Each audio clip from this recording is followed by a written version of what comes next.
आधिकारिक तौर पर 4 साथियों का नाम रामगढ़ विधानसभा क्षेत्र के लिए चला है। वो चारों साथी हमारे साथ बैठे हुए हैं। नुआव के विनायक जायसवाल जी जो जन स्वराज में जुड़ने वाले पहले कुछ साथियों में रहे हैं और जन स्वराज के बात को, परिकल्पना को नुआव और उसके अगल बगल के क्षेत्रों में घर घर पहुंचाने में इन्होंने बहुत बड़ा योगदान किया है। ये एक संभावित प्रत्याशी के तौर पर दावेदार भी हैं और जन स्वराज परिवार में लेकर इसकी चर्चा भी हो रही है। दूसरे जो संभावित प्रत्याशी हैं वो समीम भाई हैं जो हमारे बगल में बाएं साइड बैठे हुए हैं। ये भी बहुत शिद्दत से कई पिछले महीनों से जब से हमारे साथ लगे हैं तब से बहुत मेहनत कर रहे हैं और पूरी तरीके से जन स्वराज के समर्पित जो साथी हैं उनमें इनकी गणना है, उसमें इनकी गिनती है और ये भी एक संभावित प्रत्याशी के तौर पर इनका नाम भी चर्चा में है। तीसरे जो हमारे साथी हैं आनंद सिंह साहब, ये दुर्गावती प्रखंड के हैं।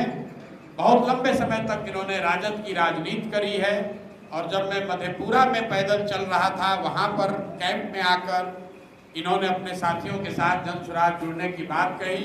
उसके बाद से दुर्गावती प्रखंड में कई जगहों पर और दुर्गावती प्रखंड के बाहर भी बहुत मेहनत से जन स्वराज को दुर्गावती प्रखंड में जो लोग जानते समझते हैं उनमें एक बहुत बड़ा वर्ग है जिसमें आनंद जी का सहयोग है, आनंद जी के प्रयास का असर है। और चौथे एक सज्जन जो कि जन स्वराज से बहुत थोड़ा पहले से जुड़े हैं लेकिन जमीन पर बहुत सक्रिय नहीं रहे क्योंकि जुड़ने के बाद थोड़ा बीमार पड़ गए थे, सुशील कुशवाहा जी। सुशील कुशवाहा भी यहाँ पर उनका जो क्षेत्र है वो रामगढ़ विधानसभा क्षेत्र के बगल का है। तो जन स्वराज की जो एक परिकल्पना है कि नहीं उस क्षेत्र का ही आदमी लड़ेगा, उस नज़रिए से कुछ लोगों का ये सवाल भी है कि भैया आप तो कहें कि लोकल आदमी ही लड़ेगा तो फिर सुशील कुशवाहा जी का नाम क्यों चल रहा है। उसकी 2 वजह है। एक तो जिस पंचायत से सुशील जी आते हैं वो पंचायत डिलिमिटेशन से पहले तक रामगढ़ का ही हिस्सा रहा है।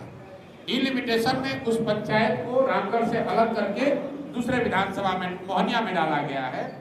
और दूसरा जन स्वराज में ये व्यवस्था है कि आप जिस क्षेत्र में रहते हैं अगर वो क्षेत्र आरक्षित है और आप SC/ST समाज के नहीं हैं तो आप बगल वाले क्षेत्र से अपने उम्मीदवारी का दावा कर सकते हैं। इन 4 उम्मीदवारों के साथ एक और दलित साथी का नाम भी कंटेंशन में है क्योंकि जन स्वराज की जो व्यवस्था है उसमें हम लोगों ने ये कहा है कि अनारक्षित सीटों पर भी अगर कोई समाज का, दलित समाज का काबिल व्यक्ति हो तो वो व्यक्ति भी चुनाव लड़ने की रेस में शामिल हो सकता है। जरूरी नहीं है कि वो मिल जाए। तो उस दिशा में हमारे आपके यहाँ के प्रसिद्ध वकील, यहाँ एडिशनल पब्लिक प्रोसिक्यूटर ये सज्जन राम नारायण राम जी, ये भी एक बड़े दावेदार हैं और रामगढ़ विधानसभा क्षेत्र में ही रहते हैं। हालांकि भभुआ में प्रैक्टिस करते हैं। बहुत लंबे समय से समाज में दबे कुचले लोगों की, गरीबों की, SC/ST समाज के लोगों के खिलाफ जब भी अन्याय हुआ है इस क्षेत्र में वो लड़ते रहे हैं उनकी आवाज बनकर। तो ये 5 प्रत्याशी हैं। मैं आपसे और अपने साथियों से माफ़ी चाहता हूं कि मुझे अभी 10-12 घंटे का और समय लगेगा। इसकी घोषणा हम लोग करेंगे कल सुबह, लेकिन इन 5 में से ही कोई एक आदमी प्रत्याशी बनेगा।